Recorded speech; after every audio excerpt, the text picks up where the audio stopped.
Lahat na yata na nag-witness, lahat na yata ng mga nagsasalita, pinabubulaanan nyo. Ayaw yung paniwalaan kasi baka lumabas ang katotohanan.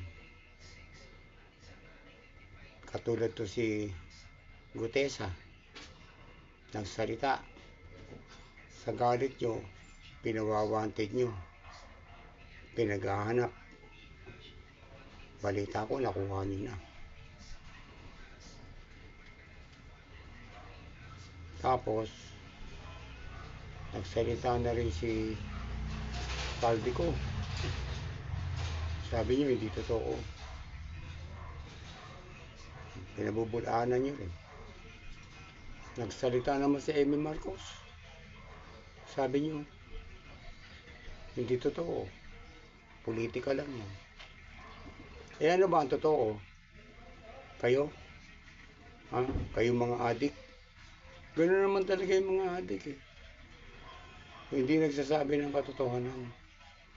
Lahat yan, gagawa ng paraan para makaligtas lang o makalusot sa mga paratang sa kanila. Noon pa pala, ito si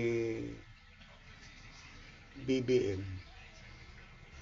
nasa Hawaii pa lang, nasa ibang bansa pa lang, ay tumitira na. Sa sinabi ni Inday, ni ate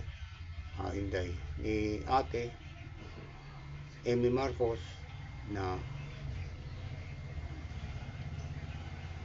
sinabihan niya na mag-asawa na lang baka sakaling magbago, pero wala rin pala. Dito na lang tayo.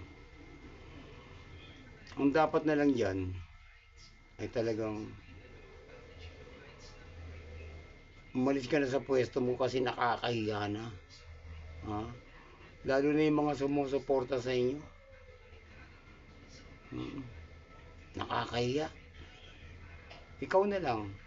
Akala mo habang buhay na yan, habang panahon yan ginagawa mo. Hindi na.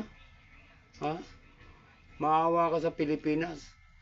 Buong mundo na ang balita eh. Balitang-balita na tayo sa buong mundo. Grabe yung pagka-drug mo. Pagka-adik mo, grabe. Buong pamilya.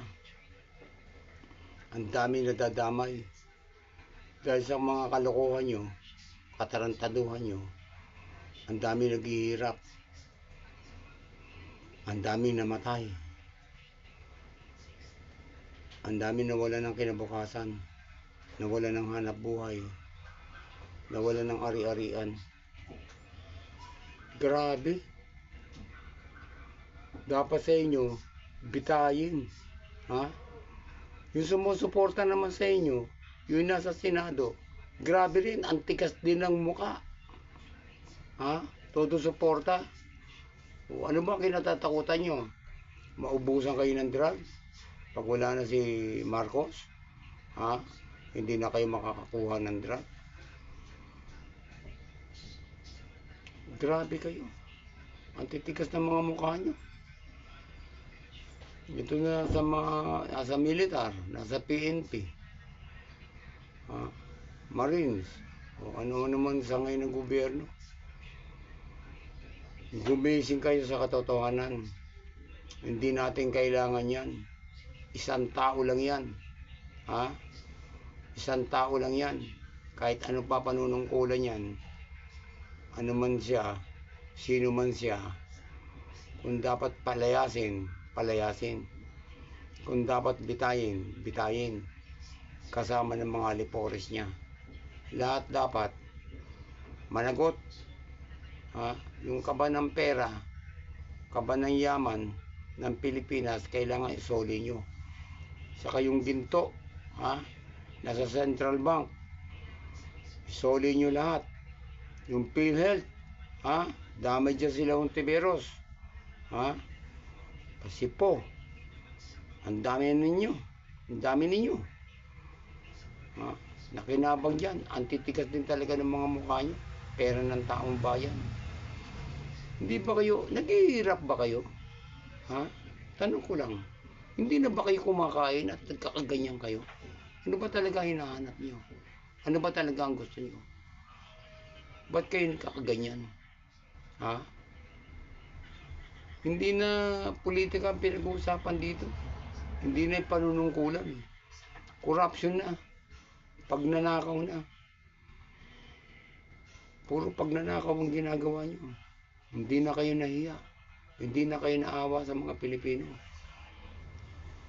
Akala nyo ba sa ibang bansa, pagpunta nyo, nakangiti ang mga tao? Kahit saan kayo magpunta, dudukutin kayo, ibabalik kayo dito para managot. Lahat kayo mananagot. Lahat kayo. Tandaan nyo yan.